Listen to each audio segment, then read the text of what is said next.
Welcome back to It's All Her, the podcast. I'm your host, Jordy Lucas. I'm the founder and editor of It's All Her. I was an actress in a previous life and I'm a mum to a toddler. I've got a lot going on and I have a passion for helping women live simpler, better lives. For the latest in lifestyle and entertainment news, head to itsallher.com.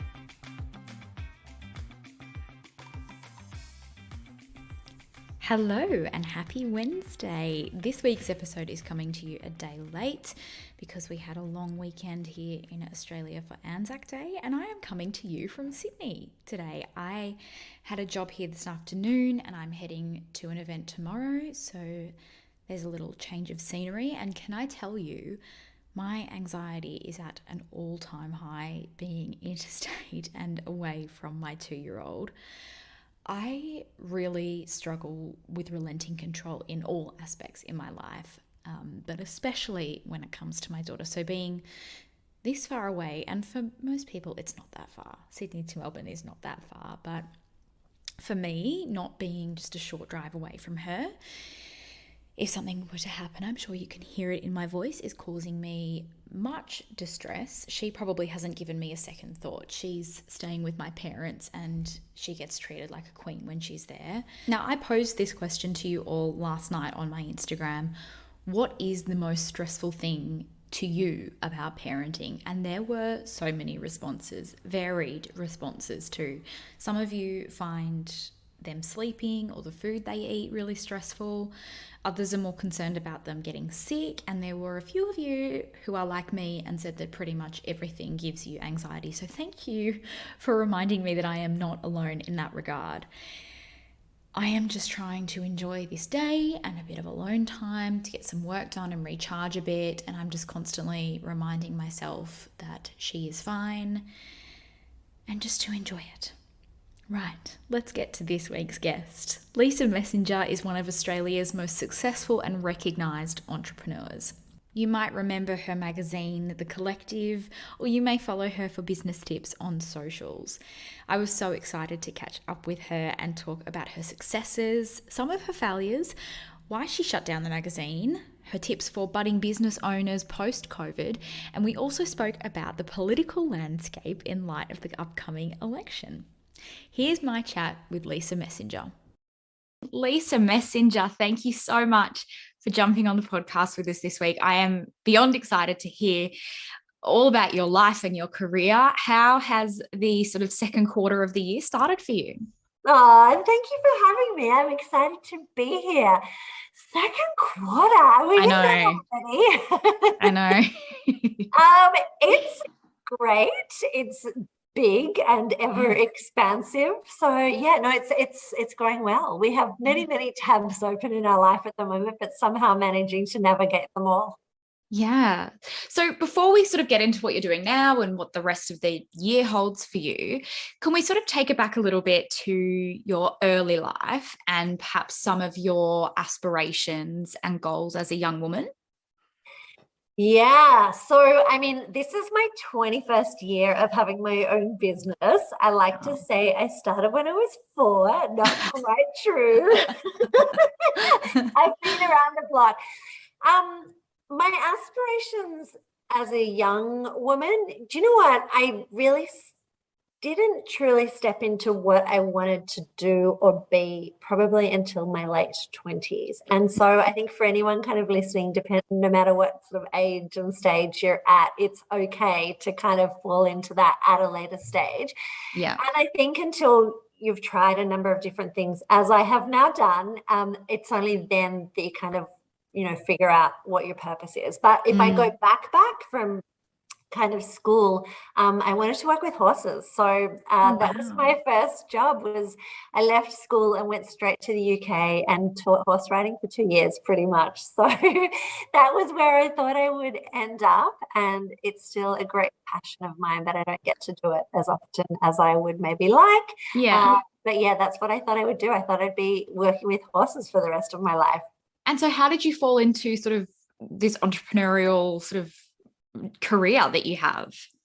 Very accidentally, but I say But I say accidentally on purpose. So I definitely didn't follow a traditional career trajectory, which I feel like now more than ever is kind of the norm for so many people. And I love that. So I would encourage anyone just to play and try. And it's often that a whole lot of things don't make sense at the time, but retrospectively, they all kind of add up to become what you end up doing. So I had a checkered career. I went from horse riding, got back to Sydney. I was working as a real estate agent for a few days. Someone said to me they needed a nanny for the ski season. I ended up spending a season in Thredbo. Then I started working in conference and event management, which I loved, but I was terrible at detail. I loved the sponsorship part of it. So getting money for conferences and events from corporates. And so that kind of led me onto, I mean, this was all quite smushed and quite close. You know, I wasn't in any job particularly long time. I ended up doing the sponsorship for Cirque du Soleil, Barry Humphries, and the Wiggles. And that was in 2001. So the first sort of 8 months of that year. And then I started my first business on the 22nd of October 2001. So that same year. So I was only in that job for 8 months, but it was probably the most foundational part of what kind of gave me the grounding for what I've ended up doing. It taught me how to negotiate, how to think differently, how to kind of link different business opportunities together. So it was very checkered. It was kind of like horse riding, skiing, conference and event management, sponsorship, and then my own business. And that's probably when people are like, oh, that makes no sense. It's really kind of important because shoveling crap for horses at 4 a.m.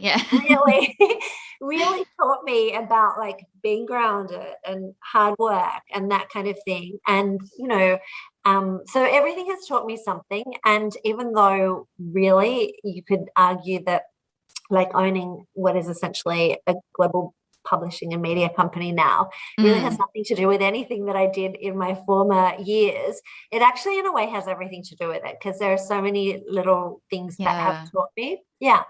And so for listeners who might not be familiar with what you do now, can you give us sort of a bit of so I know you do so much, but can you give us a bit of a summary as to what life looks like for you now and for your business? Yeah, and I'll just get you up to speed for those sort of 20 plus years.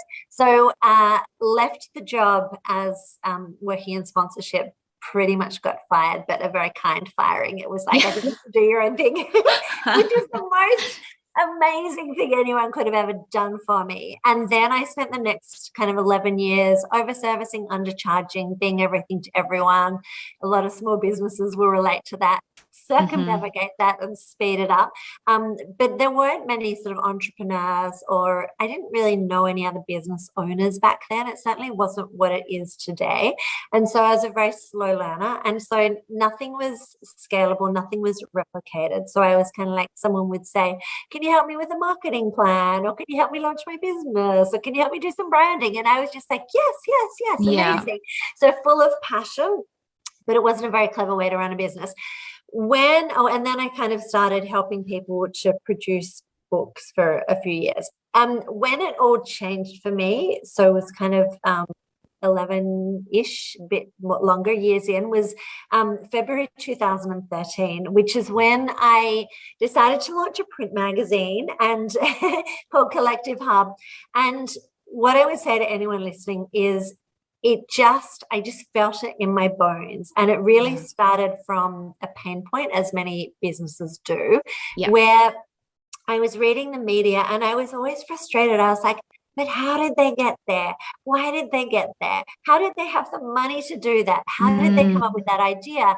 And so my idea was, I want to produce something which has like all these amazing entrepreneurs and, incredible innovators and thought leaders in one place. And so my idea was for a print magazine. And I'd never worked in media or magazines at the time, but within 18 months, the mag was in 37 countries, and I had people like Anna Wintour flying me to New York to meet with her. So that was amazing.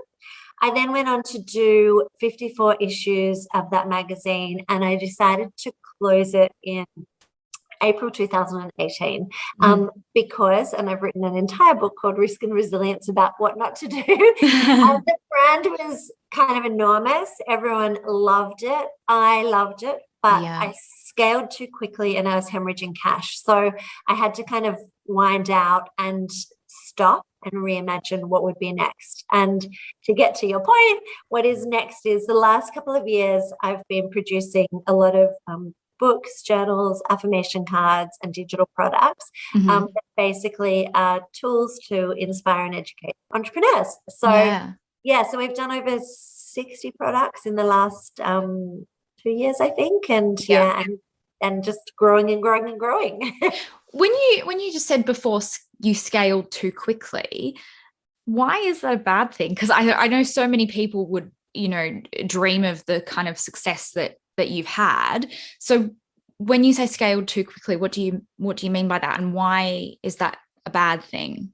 It was the worst thing possible, and it was an absolute nightmare. So I'll just unpack that a little bit. So what happens is when you grow a business needs to be measurable and scalable, and you need to have systems and processes in place. What happened was I kind of went from 3 full-time employees to 34 full-time employees in a very short period of time within the first 18 months. And what happens, and the print magazine was in 37 countries. So what happens with that is I went from a couple of $1 million turnover, so to, way bigger than that. Yeah. And so if you don't have your eye on the ball, you're suddenly spending, literally hundreds of thousands of dollars every single day. So if you're not geared and you're not bringing in the same revenue or more, ideally, then you're going to see very, very quickly. And I think this is one of the most important lessons for business is that, I couldn't have even dreamed or imagined of how big I got. But when you don't have the right, input and output, and you don't have the right, in my case, detail-orientated, data-driven implementers beside a creative like me, then you're setting yourself up for success. I should say.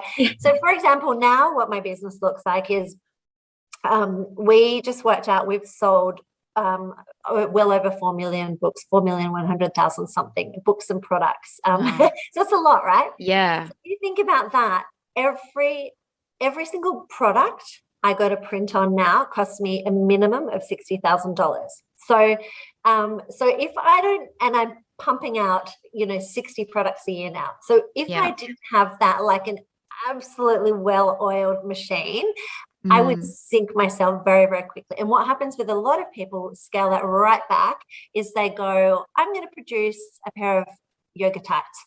And if you don't have what are called minimum order quantities and a minimal viable product, I talk about this a lot in my new book, Startup to Scale Up, then you're going to potentially fall over. And this is what happens a lot, unfortunately, with startups and entrepreneurs, is we get so excited and we're like, oh my God, I'm so excited to produce a product or a service or whatever it is. You always have this unbridled passion at the start, but you need to look at, well, what's that going to cost me? Well, how do you do it so that you can test the market without spending too much? Is it going to cost you, I don't know, $500 or $5,000 or $50,000, and what are you prepared to lose? And then do you have the other side? Because there's the production, but then there's the marketing and the distribution. And if you don't have that right, I know a lot of people who have, 500 or 5,000 pairs of leggings sitting in their garage somewhere. And so it's really important, like, by all means, think big and scale, but absolutely understand, what is needed to do that and what people would have in place. And, and don't, as I did, keep throwing people and money at it. So back then I had an office that was costing me nearly $35,000 a month to rent. I had over $3.5 million in fixed salaries. So, suddenly there's a very, very heavy business in terms of costs. And if you're not realizing the revenue and you're not selling against that, it's very easy to kind of slide out of control quickly.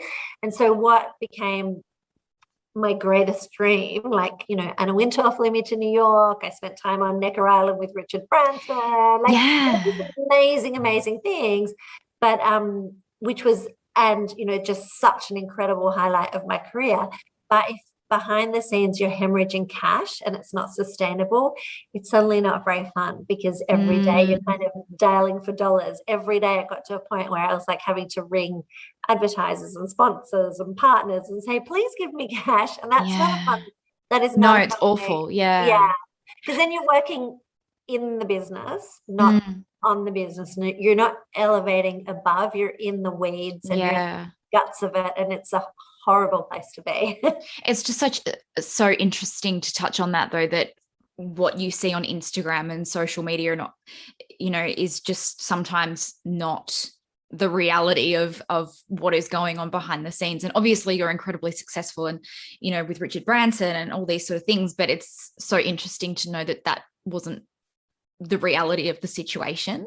I mean, it's like this juxtaposition. I was like living my best life and living the absolute dream until I wasn't. And I did write a whole book called Risk and Resilience about that, which is very much a cautionary tale, because it was just like, oh my gosh, this, you don't imagine, you know, when a brand takes off and it's all incredible, but if you don't have the right kind of data and you're not being fed the right things in the background, then it's, you know, then it can be a real recipe for disaster. And unfortunately, like, you know, we've seen so many people who've gotten into that situation. I've just been watching, which is extraordinary if no one's watched it, We Crashed on Apple, which is the WeWork kind of documentary turned into a series with Anne Hathaway and Jared Leto, I think it is. It is so extraordinary to watch, and you can see, I mean, it's a perfect example. Thank God I never quite got there, but like this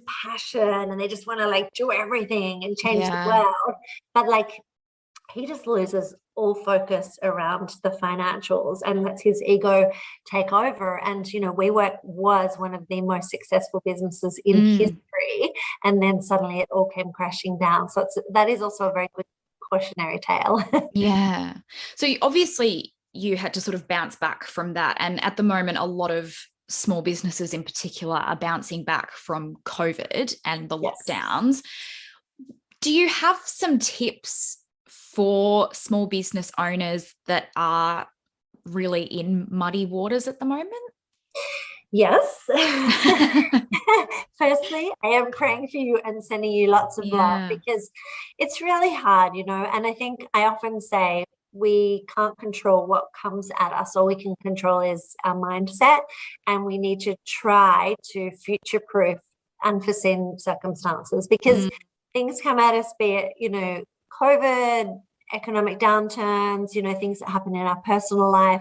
So what I would say is it's really important to try and have several different revenue streams happening at once. So I'll just explain that in terms of my business. So essentially what we do is we create tools and content to inspire and educate. But what we do is print, digital, and events. So in the print area, it's like we've diversified our revenue streams in terms of books, journals, affirmation cards. In the digital space, we make masterclasses and, you know, all sorts of other stuff. And then in the event space, we do live events, ticketed events, and things like that. Now, and I do a lot of big stage speaking.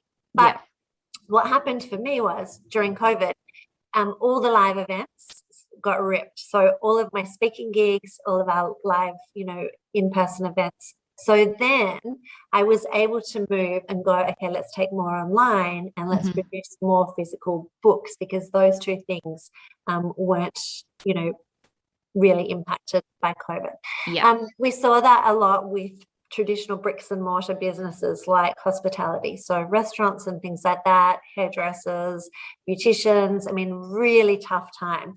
So again, it's about, well, how do we change our thinking from a traditional bricks and mortar business and actually take some of it online? So if you're running a restaurant, maybe it's, as we saw so many people do, maybe it's diversifying so that you do, send meal packs to people's houses and they can cook them while they're watching you on Zoom to create or something like that. Or can you actually create some masterclasses that are around, how to run a great restaurant, and you actually sell that? So it's very much thinking about diversification, thinking about your existing focus and your skill set and your purpose, but then thinking about, and now is the perfect time, by the way, to do it, because everyone goes, oh, great, COVID's done. But like, I'm sorry, but how crazy is the world? We don't know what the next thing could be. So I would say, don't go back to business as usual. Like, try and actually think about, well, what are other avenues that I can explore where I can have that passive income coming through if everything gets shut down. Yeah. So we are talking about your new book, Startup to Scale Up, which is all about obviously starting new businesses, scaling. What are some sort of simple, actionable tips that you have for our listeners who might have a business idea? Yeah, thank you. And what I've tried to do with the book is, it's actually like 20 plus years of my kind of brain in a book, but I'm someone who doesn't love reading like massive material. So what I've done is, there's almost like jump points. So every single chapter, there's 14 chapters. I've done 10 like cliff notes. So if you wanted, you could just read like the 10 cliff notes, and there's 140 things that you can action and implement straight away. The most simple things, I think, because I understand as well, what I just said, people will be like, oh, but I'm already struggling and drowning and I can't pivot or like think about revenue streams. I'm just trying to stay afloat. I would say 3 things really. One is, there's not a day that goes by where I don't ask myself, what is my purpose? Just so I stay focused, because even though I have a lot going on and different revenue streams and, opportunities, I'm always like, what am I here to do? And the Collective Hub, it's simple. It's ignite human potential. So that keeps me focused. So I say to everyone, stay focused, stay in your lane. Now that doesn't mean that, we can't play with lots of different modalities and platforms. But what it does mean, if someone says to me, hey, Lisa, do you want to create a fashion label with me? My automatic response is going to be like, hell yeah. And then I'm like, does it ignite human potential? Okay, probably not for me right now. Even though it excites the hell out of me. So I'd go, know what your purpose is and focus. The second thing is, hire your weaknesses. So for me, I am, a great visionary leader. I'm like a brand architect. I see things before they even happen. However, I am terrible at operations. So finance, IT, HR, legal, hate it. I'm not detail orientated at all. So what I would say to people is, really get clear on what you love and what you're good at, and then surround yourself with the people who can supplement your weaknesses. So number 3, to back that up, because people are probably like, but I can't afford other people. So number 3, and I did write a whole book on this in 2014 called Money and Mindfulness. I think it's about knowing that there are more currencies than cash. So because it's really important, like, work out what you can potentially trade. So you might be like a great copywriter, or you're like a great communicator, and someone else is great at building a website. So it's like, well, can I get them to build my website for free? And can I do a whole lot of copywriting for them? Like, think about how you can swap skill sets, because there's so many people out there who'll be like great at something and terrible at something else. And if you can identify those people and help each other, that's a really great tip. And number 4 would probably be fail fast. Just test things and then go, oh, that wasn't working. Okay, knock it on the head. Don't try and keep going. And just iterate. And I guess coming to our point before, number 5 would be know your finances. Like, understand the data. I think it's really important. Even if you don't like it, have some kind of understanding. So I guess a lot of people have side hustles and they don't know when to make that jump to making it their full-time job. Yes. Is there, a criteria that we can follow that we think, okay, so we're ticking this box, yes, I'm actually ready? Or is there a number, a figure we should be looking for? Like what are those key indicators that, okay, this could actually be a full-time gig and not just a side hustle? Yeah, so I'm going to talk a little bit about the difference between like a business purpose and maybe a passion project. I think it's good to kind of, you need to understand that there's some kind of commercial reality there. So a good way to do it, if you're working full-time or, say you're working full-time, then probably see if you can potentially drop back to 4 days a week so that you can like test a little bit more on that fifth day or whatever. And I feel like these days, employers are much more, if they're not, they should be a lot more flexible around allowing people to kind of play like that. So that's one thing. I think also you need to start to test the market. And whilst money isn't everything, certainly you do need money to actually survive and run a business. So if you can test the market in some small way by kind of, asking people. And the beautiful thing about social media is it's like a real-time feedback. Yeah. So you can kind of be like, would you be willing to buy this if I created it? Or, we're starting to produce something in minimum orders, like find out, I don't know, if you're producing, plates, can you do a run of 50 locally or something like that, rather than 10,000 in China? Test it locally and try and get things manufactured locally at a small scale, even if you have to pay a little bit more, just to start to test the market and go, oh, because I always say if one person will buy something, then 100 people will buy, or 1,000 people can buy. If you've got one person, as long as it's not your best friend and they're doing it out of sympathy, or your mom, then you can find a market. So it's really important, and I talk about this a lot in Startup to Scale Up, like what are minimum order quantities and what is a minimal viable product? Like how do you test it without spending too much time and money? And then that'll give you some confidence. Once you're like, oh my gosh, people actually bought that. Then you can actually go, okay, I'm prepared to take a bit more of a risk. I'll do a larger run of whatever it is. Oh, wow, people still bought that. Okay, and now I'm going to try a different colorway or a different style. And you can just test slowly, and that will give you the confidence. I would definitely say don't go all in and produce 5,000 of something, because I've seen so many people who spend everything they have, and then they're like, oh my god, now I have a garage full of stuff, and then it's people have a an absolute meltdown, and they're like, I don't know how to get rid of it. So producing something is one thing, but then selling it and distributing it is the other side of the coin that a lot of people forget about, I think. So just be really, really careful. Talking about sort of money and investing finances into a business, one of our listeners sent in a question and said that they have an idea for a business but no money to start. What do I do? So where do you stand on sort of loans or raising capital, or what would be your advice for that listener? Yeah. Hello, listener. Great question. So there are a number of different things you can do, and I do a whole chapter on this in Startup to Scale Up. But in summary, firstly, you need to be able to back yourself. Do you know what I mean? So even if you have no money, you need to believe in that idea almost more than you want to breathe, because if you need to go out and ask for money from other people, then you're going to need to sell it, and you're going to need to believe in it, right? So there are a number of different ways. When I launched the print magazine in 2013, I had very little money. What I did do was I thought about what can I transact with? And I said before, there are more currencies than cash. So I actually ended up getting a sponsor or a partner giving me $200,000. Now that took about 79 no's before I got a yes.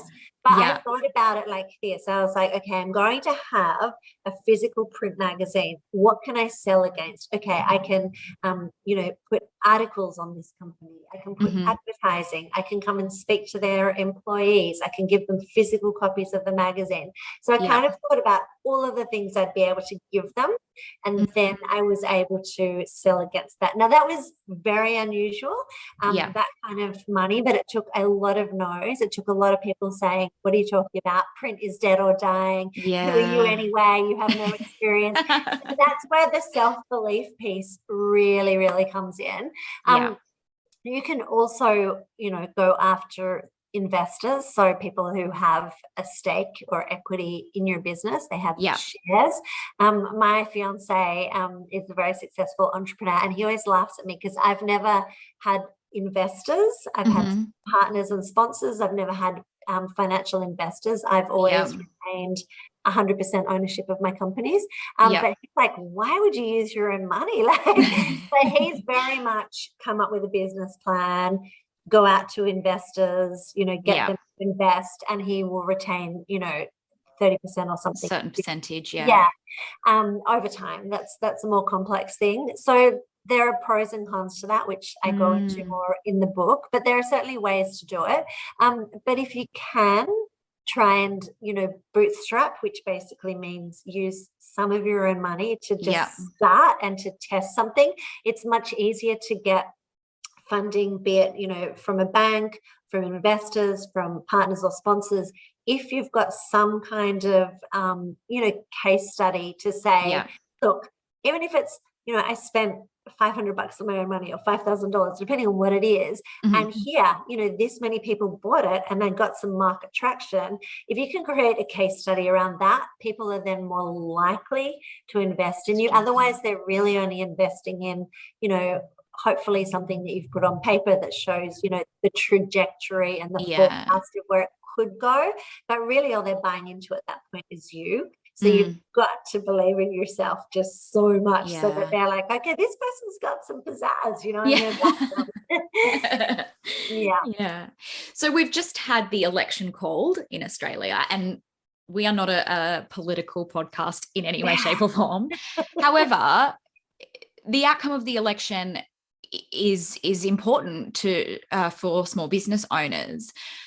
So which party is better for a small business owner? In my mind, I would love to say one of them. I think they're both appalling. Yeah, right. Okay. And I really, I am a very positive person, and it's very rare that you will ever hear me, saying anything negative about anyone. I just feel, and I actually come from a long line of politicians. My grandfather was Sir John Fuller, and he was leader of the opposition in New South Wales for a time. And my great grandfather was Sir George Fuller, and so they were both knighted by the Queen. And I was going to, when I was 23, I got very involved in politics, and I thought that was where I would end up going. And I've since realized that actually, I think as an entrepreneur or someone with a voice, we can have we can make a much greater impact without the bureaucracy and the red tape. I don't know. I just do not have faith in our political system. So if there's any amazing entrepreneurs or business owners or anyone with any ounce of anything, please step up for future elections. I don't think it was like that before. I think we've had some extraordinary thought leadership from politicians over the years. I'm just not seeing it at the moment. And I've been at the kind of forefront of this very recently, unfortunately, with we've been living up in Bangalore near Byron Bay for about 9 months, and when the floods happened a month or so ago, myself and a small group of leaders in the community kind of stepped up and were running like crazy amounts of flood relief with extraordinary volunteers who came out of nowhere, and it was 9 days before we saw any kind of, it's just unbelievable, isn't it? Now, so I wish I had better answers and insights there. I just think a lot has to change. I mean, everything else is changing in terms of there is this incredible groundswell from the community and from individuals. We've seen so many you know, Me Too and Black Lives Matter, and just so many extraordinary initiatives that have happened the last few years that have all been community driven from the Yeah. grassroots up. And I just feel like, unfortunately, I think our political system and our leaders that are actually in, voted positions of power are kind of letting us down. I think I would really encourage anyone with a voice or anyone with a bit of self-belief to really step up and make a change. That didn't answer your question at all. What do you think? What do you think? Oh, look, I don't know. I mean, the Liberals have not done a great job in the last 3 years, but I think whatever side you sit on, Albanese hasn't really shown who he is in the last couple of years. So, we can be really furious with the Liberals, but we don't really know what Albanese stands for and who he is. So it really feels like we would be losing Liberals, but who are we really gaining? It's a funny one. Yeah, no, but I think that's a brilliant answer. And I actually love that answer, because what I would encourage people to do is do your own sort of research and make up your own mind. Because I feel like in society, there's a lot of sort of piling on. Do you know what I mean? Like, and it's very easy to name call and call people out and say, oh, Morrison's done a terrible job. But you're absolutely right. Better the devil you know sometimes. And also, let's try and celebrate the wins and things. I mean, I think we just need to, gather as much information ourselves and make our own decisions. Yeah. And you're right. When it comes to small business, there's a lot of promises. Do they actually fulfill on those, or is it because an election's coming up? It's difficult to see through politics. Yeah. But you actually shared with me before that you're leaving Australia. Can you tell us a bit more about what the rest of the year holds for you? Yeah, so it's funny. So I'm a big believer in vision boarding and kind of laying things out. And every Christmas time, my fiance and I spend a lot of time working out our kind of personal visions for the year and our visions as a couple. Yeah. And our year this year was meant to be all about, okay, we're going to live in Bangalore, near Byron Bay, our house there, and we're going to do this and this and this. And then we both got simultaneously, which is quite amazing, pretty huge opportunities in the US. So his business is expanding over there. So he's in Austin, Texas at the moment, and I am going on the 25th of April. So I may have gone by the time this comes out. But what's exciting is that Collective Hub is expanding in a pretty big way into the US. And I feel like, after we talked about scaling in 2017, I didn't have the right systems and processes in place. I certainly do have the right systems and processes in place now. And I've got some massive opportunities to really grow business over there. So yeah, we're going to be spending a lot of time, the majority of this year in the US, exploring those opportunities, and maybe 2023 will be the year of Bangalore. But I'm really excited, and I would definitely write a book, because I always choose a topic and then step into it on expanding into the US. I mean, we've been over there as a business in various iterations over the years. I did a global deal with Simon & Schuster in 2015, and the magazine was always in the US, and we've done various things there. But to really have a very, very large on the ground footprint in terms of retail and consumer and all of that kind of thing. So going to explore that and write about it to help other businesses who want to do the same. So wish me luck, but I'm sure it will all be all over social media, and I'll be telling in real time exactly what I'm doing and what's working and what's not working. So at It's All Her, we're all about making life simpler and better for women. How do you do that for yourself? A very, very good and important question, because it's all very well, as we know, to talk about business and changing the world and hustling and grinding and all that stuff. But actually, the most important thing is, as you say, to really look after yourself. So I always say, my health is my number one, not negotiable priority. And some people are like, "What do you mean? But what about your business?" And I'm like, without my health, you're nothing. Have nothing. So I can't be a good business owner, a good partner, a good friend, sister, all of the things. Mm. So I divide my day into two, and I always say to people, listen for the similarities, not the differences, and work out what works for you. But basically what I've worked out is that if I started my day frenetically, like diving straight into my emails and straight in, I never had time for myself, and I always felt chaotic and overwhelmed. So generally what I do is before 10 a.m., I don't have any meetings, and I basically, I go to the gym. So this morning I went to Barry's. That's my latest thing running, and I love it. Or I'll do some yoga. So I'll do some kind of movement. I'll meditate, and I'll do some journaling. So we have a gratitude journal that I created. I often create products that I love myself. So I do like a daily gratitude, and then I'll listen to a podcast or something. So I kind of use before 10 a.m. as proactive me time to fill myself up. And then from 10 a.m., it's like game on. So I really feel like we glorify being busy. Oh, and yeah.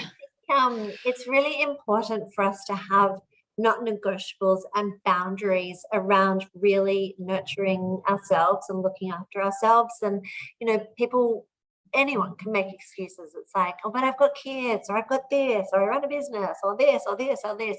But if you don't make that time, what's the old adage? If you don't make time for health, you'll have to make time for sickness, or something like that. But it's kind of true, right?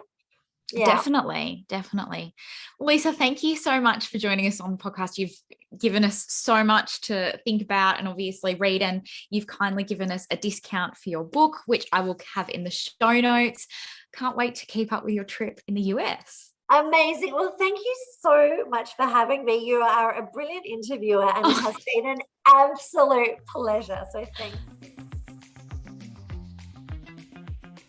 Thank you so much for listening to this week's episode of It's All Her. If you have loved this episode, please rate, review, and subscribe wherever you listen, and I'll be back in your ears next week.